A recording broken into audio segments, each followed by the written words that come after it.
Okay, so I'm trying to be good about showing what I'm reading. So here is another wrap up. I guess this one will be for October. Another three books, which is pretty good.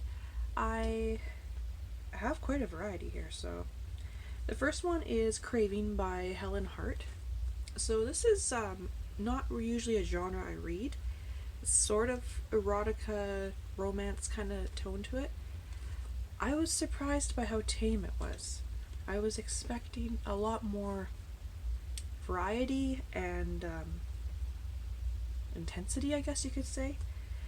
Basically, it's about this girl. She goes to get married, but her fiance has a change of heart and he doesn't show up. So she's all upset and she goes to stay with her best friend on her ranch. Meanwhile, she's finishing law school and she's just waiting to get her bar results so she can officially be a lawyer. And just trying to reassess life and all that. And of course, on the ranch, her friend has some brothers, and one of them is all dark and mysterious, moody. He was in the war, and no one understands him, but our main character tries to understand him, and they have a few moments and stuff, but very superficial. Which maybe is what she needed because she's just stood up at the altar, but I don't know. The romantic scenes, I guess you could say, the whole reason why people usually read these books, it was very repetitive. So I don't know. Apparently, this is part of a series. It says number 1 there, but I don't know. On the back here, it says "Don't miss Helen Hart's Temptation Saga," and there's like 7 across here. I don't know if that's part of this series or not. Probably not. This is, Steele Brothers number 1. The last name of the brothers is Steele from the ranch. So will I be reading more of hers? No. I was going to donate it, but I don't know if it's really appropriate to donate on those free book library things at the grocery store, because what if a kid picks it up? But then again, it's not really that spicy, I guess. So I don't know. So let's switch gears 100% to Sailor Moon Eternal number 2. This was a birthday gift a couple years ago from my boyfriend. He bought me a whole bunch of them. And yeah, I love this series. I've always been a Moonie ever since I was, I think, in grade 2 when I saw the show. Now, the thing you gotta keep in mind about Sailor Moon is that the anime and the manga are completely different tones. The anime is very goofy, lighthearted, doesn't really dive too deep into things, and it drags. This is only the second volume, and if we compare it to the anime, we are at the end of season 1 now. So much happens. It's very dense and very emotional, actually. I forgot how emotional Sailor Moon is for me. I know it sounds weird, but this edition is really nice because although it's mostly black and white, there are some color pictures. Usually the first one on a new chapter, I guess you could say, is a color. So we got some black and white, and then next chapter, right? And so that's about the length of a chapter, to give you an idea. So yeah, I really enjoyed this. It gave me all the feels. Awesome book. I love this series so much. Then the next book I read, several years ago, I went through this phase where Chapters Indigo had these book boxes. It's basically a box with a new release and some goodies. So like a pillowcase or tote bag, things like that. One of them was for Bloodleaf by Crystal Smith. No, I had no idea what the book was, but I remember I liked the stuff that came with the box, and they were heavily discounted. So when I bought them, the box was only $20. So you basically get a hardcover book for $20 and a bunch of stuff. So it was kind of fun to figure that, see what you get. And as a bonus, quite often they're signed. So this has been sitting on my shelf for a couple of years, and I thought, okay, I'm going to just give it a go. If you're watching this, you might not know what it's about. So the premise is that we have this princess of Renault. Her name's Aurelia. It's hard for me to say that name.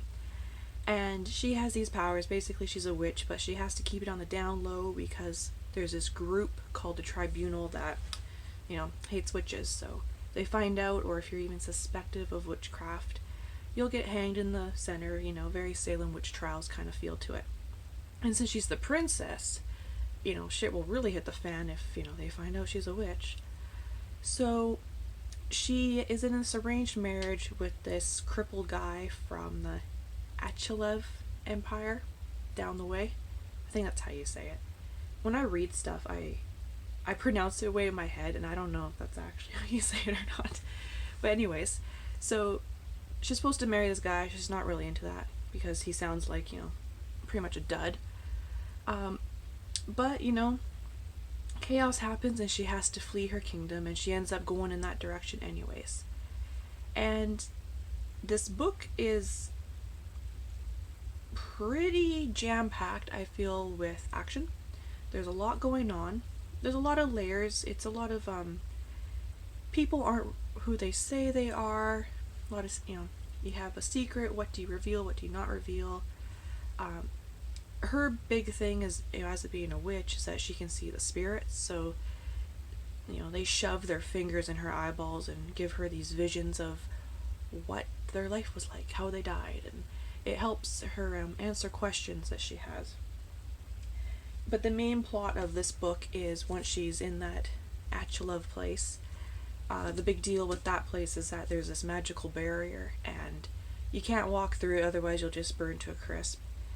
But there's certain things that make it so that barrier's up, and if the barrier falls, then centuries of catastrophe will destroy the city and everyone in it. So, of course there's someone trying to bring down the wall, so she's trying to figure out, why and how to stop it and all that. So parts of this I thought were a little bit confusing. That could be because I was distracted, but quite a bit going on in this book. There is a good amount of foreshadowing that I picked up on, and I feel like since this is the first of a trilogy that I might have picked up on something for the third book. I don't want to say it here because it could be a spoiler. I don't know. Will I read the rest? Probably, if I see them and they're cheap, and I'll be like, oh yeah, I like that. I mean, I'm not going to get rid of this one because it's signed and it's kind of pretty.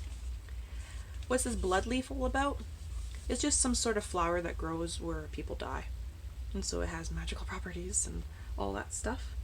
But I actually quite enjoyed this. It's interesting that I enjoyed the young adult Bloodleaf much more than, the adult romance thing, But it just goes to show that there's pros and cons of all genres. So right now, I just started reading today The Polished Hoe by Austin Clarke, I think. It won an award, and I got it from a used book sale, and I'm about 20 pages into it, and I don't know how I feel about this. It's very rambly. So far it's not my cup of tea, but I'm gonna give it a little bit more of a go and see what happens. So yeah, that's my little October update. Probably be reading a lot more because it's freaking cold, like freezing all the time, and we're supposed to get snow this weekend, so that would be kind of cool. So I'll sit inside and read, and if it doesn't snow, then I'm gonna go for a hike. So I'm excited about that. So yeah, let me know if you've read any of these books. I'll show them again. We got Helen Hart Craving, Sailor Moon Eternal Edition number 2, and Bloodleaf by Crystal Smith. Yeah, thanks.